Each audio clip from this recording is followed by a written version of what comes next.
emphasizes the armors a lot. He really will make sure he's at least covering 2 yellows at most of the time. And also, it's a map where you can really outthink your opponent by acting or just deciding quickly what to do. And I don't think people are going to be able to keep up with the Cooler brain on that map. And Cooler is like such a dedicated person. I mean, Cooler wanted to buff up, right?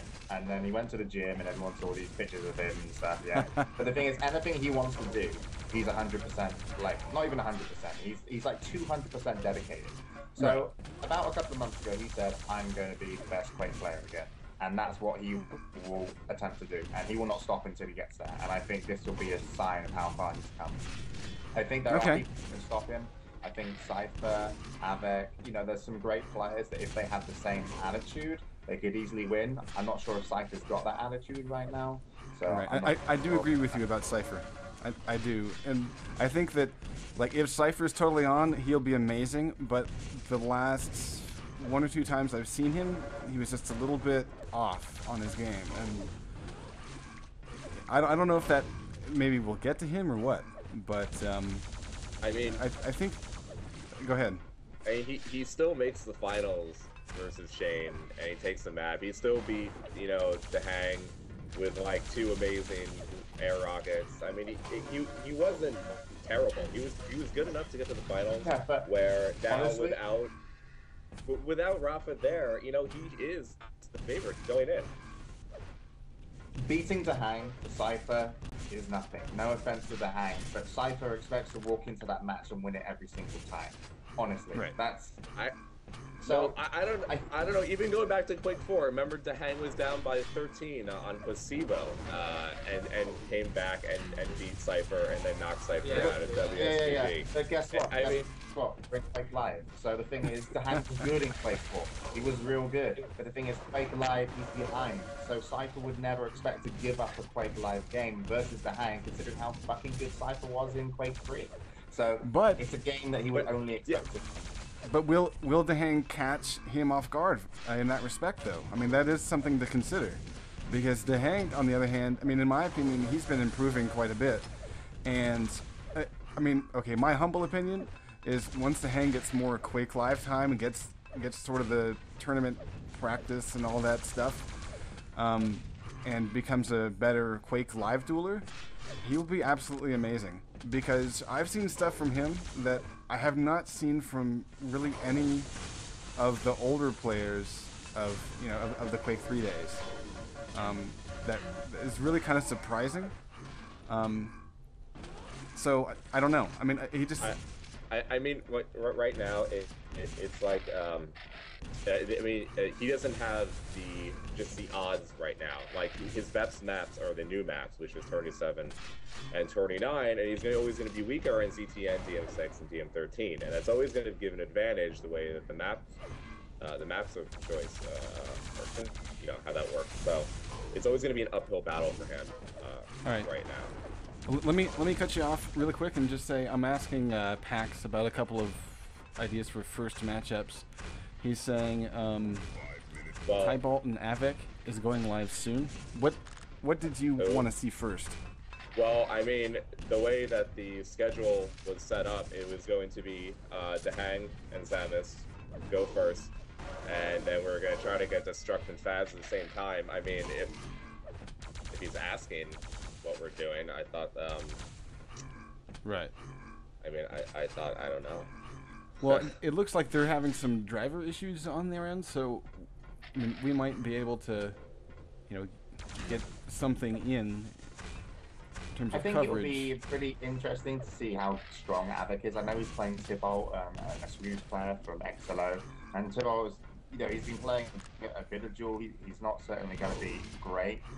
Avec will probably still stomp that match if you want an honest opinion. But it'll still be interesting to see how well Avec can play.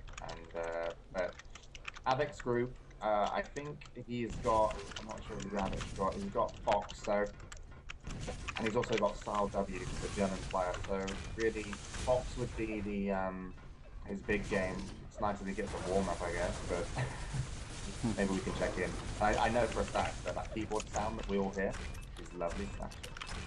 But the one thing to note about DreamHack is it's more of a DreamHack has always been to its hardcore audience. So if anyone's ever been to DreamHack, you'll know what it's like. You walk into a room and everyone's literally just, you know, it's a sea full of computer screens and in Swedish.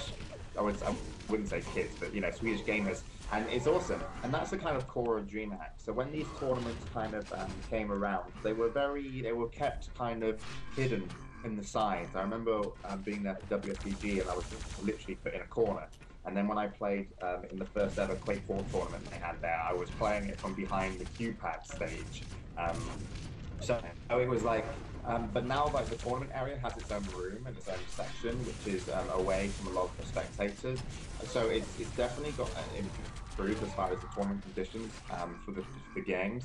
But at the same time, DreamHack, you know, they are kind of flexible sometimes on the schedule. So if they don't start on time, it's not too stressful as long as the finals get played on time, because they'll always be able to catch up. Because they do have a decent amount of time to get through these games, but for coverage reasons, yeah, it would be great if they started. But it's more of a, you know, I'm not saying there's always been small problems at DreamHack, and it's not because of the admins or organizers. It's just, I don't know, it's just something it's just how DreamHack runs for some reason. But it's still awesome. Hey, so one player we haven't talked about this entire time is Sturmy. Sturmy. Yeah. Have we written off Sturmy? Because it seems like every event, like we know how great his aim is, and we know that, you know, if he's on and you just hit the shots, you know, he's gonna win. But he hasn't lived up to you know, expectations. So the one thing I'll say about Sturmy is moving from Quake 4 to Quake 3 is that Quake 4 gave these slower, stabler players the ability to bring their movement up to pace to catch up with the heavy movement players, right?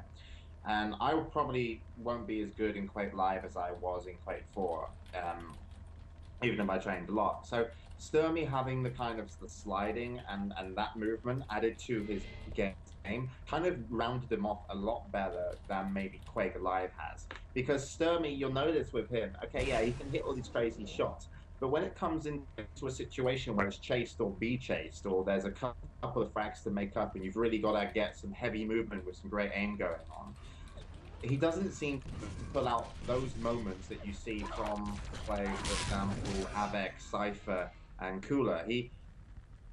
It doesn't all kind of connect to him at the same time. So Sturmy really, you know, I'd never write him off because he's a huge hitter. Like just how he plays, it's so dangerous if you give him if you let him play his game, you will lose. But when he's put under the movement pressure and a faster paced game, that's when I find that he has a lot more problems. So it depends, though. I would like to be upset this tournament. I would like to see Sturmy make top 3 because I think he's dedicated. He's one of the only players in Quake esports that actually is one of the most private practice players outside of, you know, like what kind of Fatality was. He's similar to Grubby from Warcraft 3. Grubby in Warcraft 3 hides all his demos, hides all his practice, and then turns up to a tournament and shows you what he's worked on. And he has worked on a lot. Sturmy does exactly the same thing. So I'm hoping that he's hidden a lot of his practice and his you know, what he's really been working on with his game style, and he shows us this tournament and makes top 3. I like that for Sturmy right now. All right, let me just say this. Faz apparently just got his stuff in place, and so he wants some time to warm up, and so he basically, you know, he's just got everything set up, and so he's suggesting that we go cast something else and then come back to him. Just by that time he'll be ready to go. I mean, we could just kind of keep talking until then. I mean, unless I guess I want to go cover something, dude.